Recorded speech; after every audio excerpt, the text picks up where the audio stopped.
Fatihah.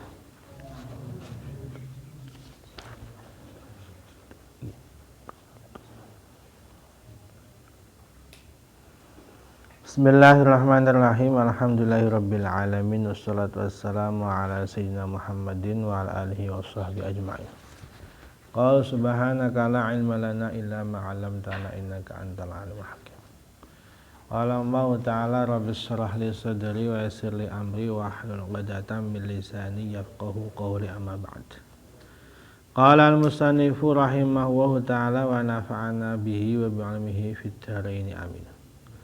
Wala yuzhamu illa liman ay syahsin istakmalat bihi khamsu syara'ita. Dan tidak diberikan jatah sahmun bagian dari rampasan perang kecuali orang-orang yang telah memenuhi 5 syarat, sempurna 5 syarat. Jadi ini meneruskan kemarin masih pembahasan tentang pembagian harta rampasan perang. Kalau dalam Al-Quran ada surat khusus membahas harta rampasan perang, namanya surat Al-Anfal.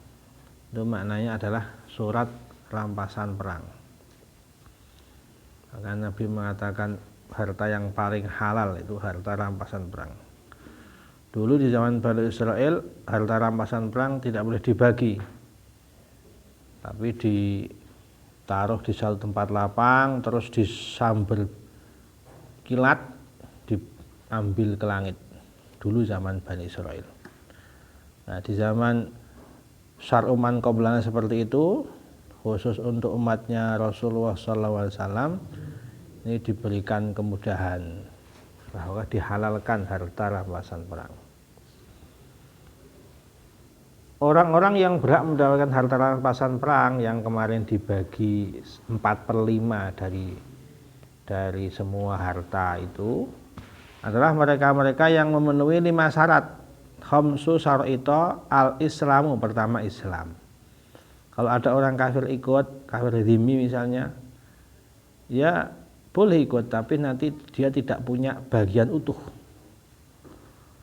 Yang kedua balik, anak kecil ikut, dia tidak dapat bagian utuh. Wal aklu, orang yang punya akal, orang yang gila ikut, gak punya bagian utuh.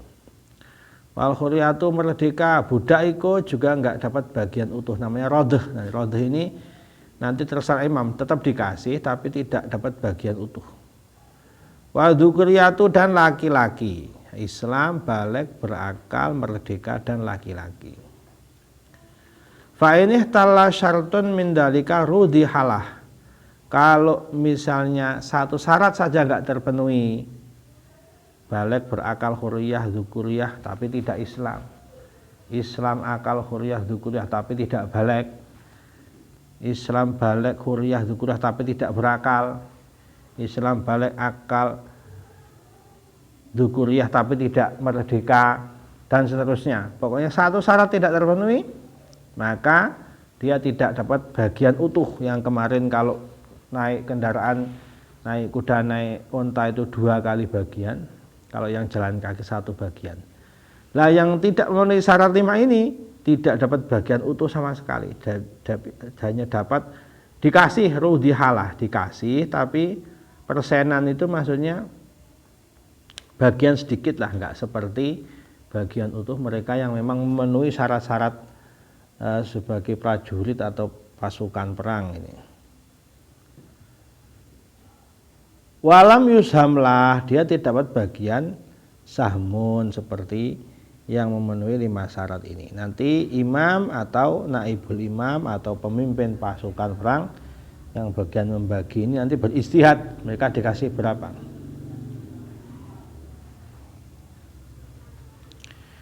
Ailiman ikhtalafi asyartu immalikawli soghiran au majunan au raqikon au unsa au zimian. Itu mereka yang memang ada syarat yang cacat, misalnya masih kecil atau gila atau budak atau perempuan atau kafir dhimmi. Masih kecil berarti tidak memenuhi syarat baligh, orang gila berarti enggak memenuhi syarat berakal, budak berarti enggak memenuhi syarat huriyah, unsa berarti enggak memenuhi syarat dzukuriyah, zimmi berarti enggak memenuhi syarat Islam. Ada syarat satu saja, maka tidak dapat bagian utuh. Bagiannya namanya rodh. Apa itu rodh? Warodhu lughatan al-ata'ul qalil. Secara bahasa, rodh itu ya pemberian yang sedikit. Secara bahasa ini, rodh itu remuan, remehan itu, persenan itu.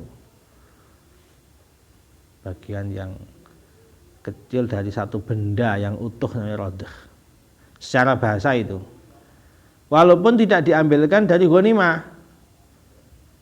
Misalnya dari Baitul Mal oleh imam diambilkan dari sana. Atau diambilkan dari harta salep yang kemarin lewat ini. Wa syar'an secara syariat apa itu rodh? Syai'un duna sahmin yu'talir rajili. Bagian di bawah bagian utuh bagi para muqatil mujahid yang jalan kaki kemarin. Kemarin kan yang itu yang jalan kaki satu bagian, yang naik kedua dua bagian. Rodh di bawahnya satu bagian yang jalan kaki bagiannya. Berapa? Wa yajtahidul imamu fi qadri rodh. Nanti imam atau amirul jais, pimpinan pasukan ini berijtihad.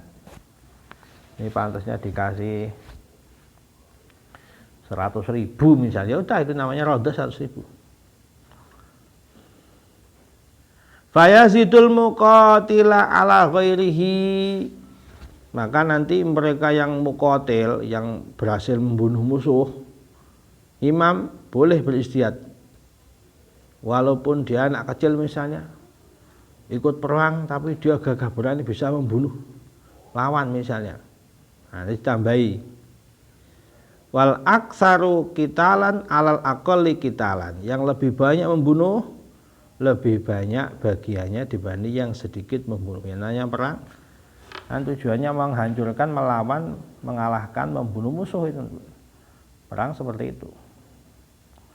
Kenapa yang naik kuda lebih banyak daripada yang jalan kaki? Ya, namanya naik kuda, kendaraan ini lebih menggetarkan musuh. Lebih punya andil besar mengalahkan musuh.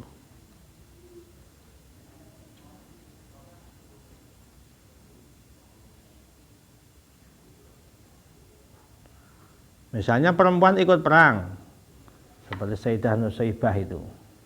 Ada yang ikut perang tapi bagian merawat yang sakit, mengobati yang sakit. Nah, ini lebih banyak bagiannya dibanding perempuan yang hanya menjaga harta bawaan misalnya. Ya, punya andil lebih dalam perang. Yang memberi minum para prajurit, para pasukan mendapatkan yang lebih banyak daripada yang bagian jaga-jaga harta-harta barang-barang.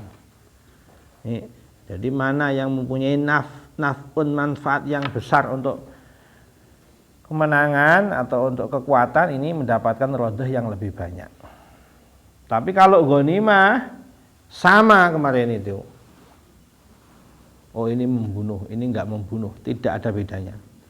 Semua pasukan dapat sahmun yang sama. Jadi yang mendapatkan bagian beda ini yang tidak memenuhi syarat itu.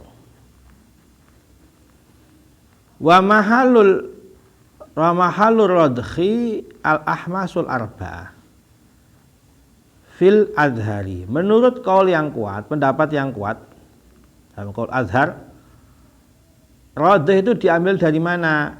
Dari 4/5 bagian yang termasuk jatahnya mereka yang ikut perang. Kalau 1/5 kan nanti dibagi menjadi sampai humusul humus misalnya, 1/5 dari 1/5. Nanti ada pembagian itu. Termasuk untuk fuqara masakin misalnya, untuk mereka yang keluarga Nabi, itu ada jatah humusul humus.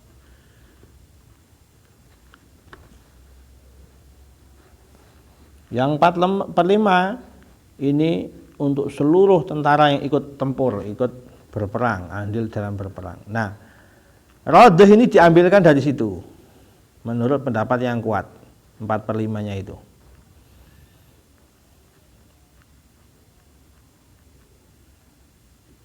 Wasani mahlu aslu ghanimah. Pendapat yang kedua, pendapat yang pertama qaul adhar tadi diambil dari 4/5. Tapi pendapat yang kedua ini asalnya al-qaul tsani, maksudnya asalnya adalah al-qaul tsani, pendapat yang kedua, muqabilul adhar berarti.